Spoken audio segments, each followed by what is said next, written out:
Good Morning Business, French Tech.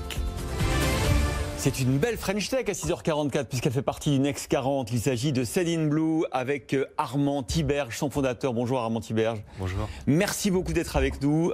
Votre métier, c'est de digitaliser les PME, les entreprises. Vous avez 90 000 clients dans 160 pays. Le succès de votre business model n'est donc plus à démontrer. Vous avez commencé avec 1 500 €. C'était ce qui vous restait de votre solde militaire. Vous avez fait Polytechnique et vous avez levé depuis 30 millions d'euros. Et pendant la crise, que s'est-il passé pour vos entreprises clientes ?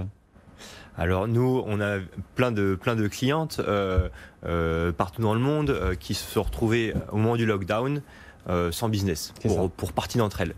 Hein. Donc nous, ce qu'on a vu, c'est une fantastique explosion de notre business. On a eu plus de 50% de nouveaux clients qui sont arrivés.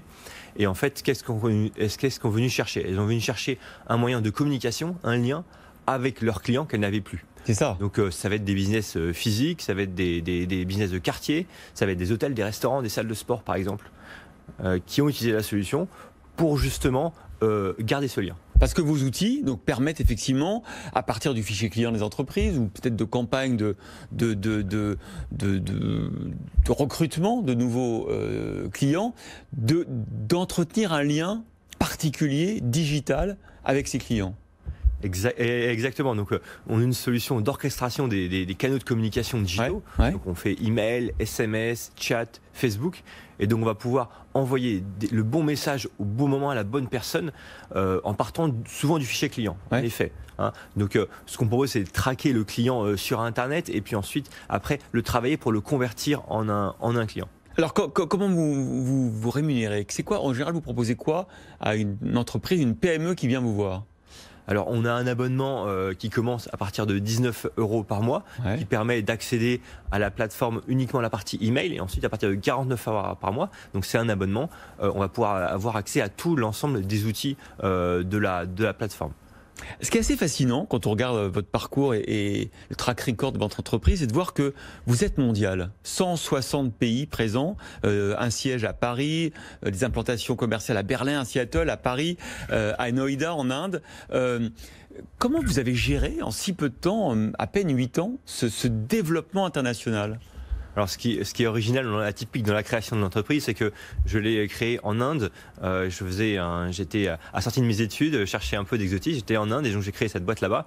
Et donc, ça a donné une couleur internationale dès le début. Et quand on est maintenant une start-up, il faut tout de suite aller à l'international, tout de suite tenter l'international. Et donc, dès le premier jour de la naissance, on avait une solution en français et en anglais. Et on a eu des clients anglais tout de suite et américains. Et aujourd'hui, les États-Unis, c'est le deuxième pays après la France. On a l'Allemagne aussi qui est très très proche des États-Unis en troisième pays plus important. Et j'imagine qu'avoir commencé en Inde, c'est important parce qu'il y a cette image quand même indienne de l'excellence en matière informatique, de back-office.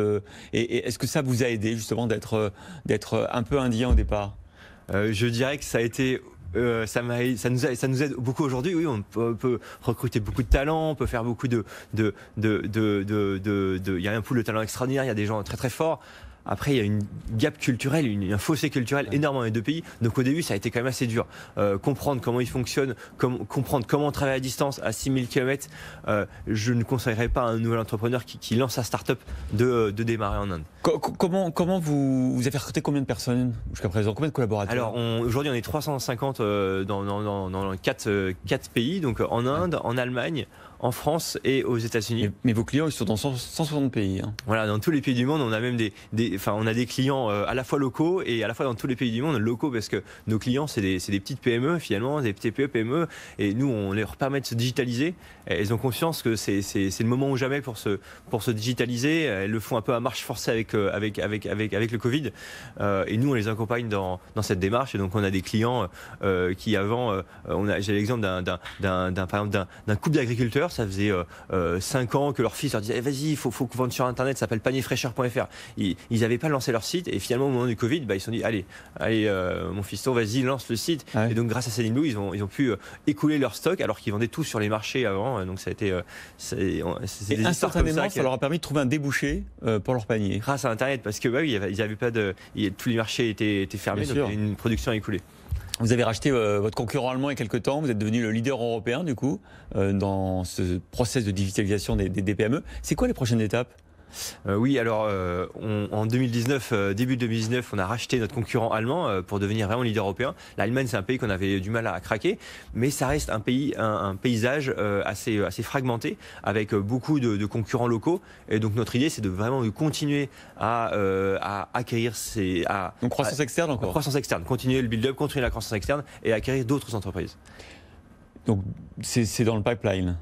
Il y a des discussions encore, en effet. Bon, bah écoutez, merci beaucoup Armand Tiberge, fondateur de Send in Blue.